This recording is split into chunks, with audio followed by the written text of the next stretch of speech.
Darker Wonderland lore, pellets of green, old Ganja Vine.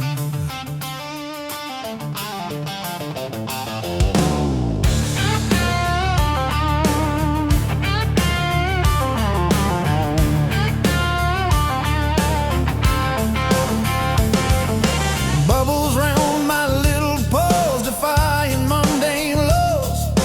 Water warm, a soothing spray, washing all my cares away.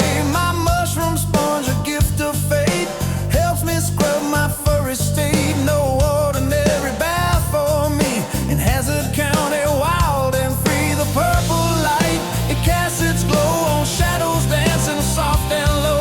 My tiny cap, a bubbly dome protecting me. I'm safe at home. Oh, pellets of green, oh, Ganja Vine make this little hamster feel so fine. In Hazard County, where the strange reside, best on shower for an old friend. Why dark matter whispers, crystals gleam, but in these suds I chase my dream. Mellow weedies in my soul, making every hamster whole.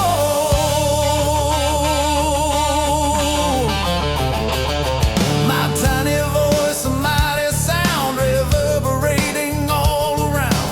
Granimear, the sage might hear, with the monkey standing near. But madness here is sanity, a joyful wild humanity. The black hard mushroom, dark and grand, it pulses through this mystic land. Its sovereign signal guides my song, where I truly do belong. No fear of warnings, 369, this shower's purely divine. Oh, pellets of green, oh, Ganja Vine make this little hamster feel so fine. In Hazard County, where the strange reside, best on shower for an old friend. Why dark matter whispers, crystals gleam,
All right, so there you go. Pellets of Green.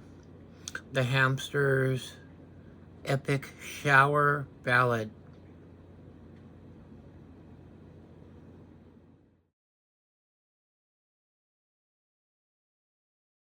All right, welcome to the deep dive. So today we're skipping the usual big foundational myths, the huge battle epics. Instead, we are diving headfirst into, well, probably the strangest text you sent us, Granimear the Gnomes, Pellets of Green, Ganja Vine, and the subtitle is The Hamster's Epic Shower Ballad. Our mission, basically, is to try and deconstruct this thing. Seriously, look at the structure, the symbols, and Pipkin's very weird journey. Yeah, it's a text that hits you right away with a contradiction, doesn't it? Granimear calls it an epic. Usually that's reserved for, well, heroes founding nations fighting cosmic battles. But here, the hero's a hamster, Pippin, and all the action, it's internal, inside his head. Okay, but doesn't that feel a bit like a cheap trick? Yeah. Just slap an epic on it to sound important. What do the sources actually say justifies calling it that? Why is it earned? Well, that's actually Granimear's core statement, really. The paradox, the label itself, it signals that this internal change Pipkin goes through. It has to be seen as something so radical, so utterly transformative that it actually outweighs any, external fight. By calling it an epic, Granimear is saying internal experience can be the highest form of heroism. And, maybe more importantly, that this kind of transcendence, it's accessible, even to the smallest creatures. Right, and that need for transcendence, it makes sense given the setting. Yeah. Pipkin's world isn't just like a cute forest. He lives in Hazard County, which is described as this really restrictive, dangerous little area inside the bigger, much weirder macro realm of darker Wonderland. Exactly, and that instability is key. Darker Wonderland. The footnotes say physical laws there are, well, fluid, not fixed. So the outside world offers absolutely no stability, no reliable ground. It's constant existential risk. Which makes an internal escape almost necessary for survival. Precisely. And what's really fascinating is how the geography, the physical landscape, mirrors this internal intellectual tension. Ah, you mean the trench of thought. That sounds ominous, like a philosophical hazard zone. It is, basically. It's the key feature of Hazard County, geographically speaking. And it symbolizes these really deep-seated cognitive divisions, not just like being unsure about things. We're talking about fundamental, conflicting philosophies actively warring against each other. So Pipkin's constantly exposed to this mental battleground. Yes, which creates this urgent psychological need for him to find some kind of unity or, risk his own mind fragmenting. Okay, so if he's trapped in this mental trench, he needs an escape route or maybe a tool. And that brings us to the apparatus, the famous vessel, the shower ball. Right. And the sources are very clear on this. It's not for washing, not about hygiene. Its function is described as a spiritual imperative. For cleansing, yes, but on a different level. It's essentially a sensory isolation chamber. By putting him inside, it blocked out the external chaos of Hazard County. A strategic constraint. Exactly. It maximizes the effect of the catalyst he's about to use. And that catalyst, the sacrament, you could call it, that's the Pellets of Green from the Ganja Vine in the title. Why is it so important that this whole preparation is framed as a ritual, structured, intentional? Because that structure is what elevates it. It separates this from just, recreational use. It makes it a necessary act, a survival tool almost. And we can actually trace the internal journey, the ascent, through very specific stages. First, there's the initiation. It requires real physical difficulty. The text says, choking on the sacred smoke. It's a mandatory rite of passage. Oof. Sounds rough to start. But what comes after that initial shock? Well, the second stage is what the text calls somatic anchoring. The physical feeling starts with tingly paws, that specific detail, and then it's followed by the stabilizing feeling, a profound earthbound warmth. Okay, so a physical grounding before the liftoff. Sort of, yeah. It's like his last connection to physical reality before the main event. Which is the core action of this whole epic. Correct. Stage 3, the cosmic climax. After that warmth, Pipkin hits peak dissociation. He starts flying through the cosmos. That's the description. Even though physically he's still in the shower ball. Right. Trapped, but flying internally. And that flight, that internal journey, is the purification. That's the mechanism. It achieves the goal stated. Cleansing Pipkin's soul. Getting rid of those cognitive conflicts from the trench of thought. And the end point isn't landing back on the ground physically. It's auditory. He ends up tuning into the hum. What's the hum? The hum, in Granimear's terms, seems to be this universal, unifying consciousness, like the background frequency of existence. And if you connect that back to the setting, tuning into the hum is the antidote. Temporarily, anyway. By merging with it, Pipkin effectively neutralizes the mental hazard of the trench, the instability of Hazard County. It's a spiritual defense, a psychological survival mechanism. So wrapping this up then, what's the takeaway for you listening? Granimear seems to be saying that enlightenment, this kind of soul cleansing and accessing the universal hum, it's not just for big heroes. It's democratically available even to a hamster through a very specific chemically assisted ritual. Which leaves us with a pretty big question, doesn't it? In a world that feels increasingly chaotic and conflicted externally, maybe the most profound heroism isn't outward action. Maybe it's actually the courage needed for this kind of radical internal purification. Something to chew on, perhaps, next time things feel overwhelming.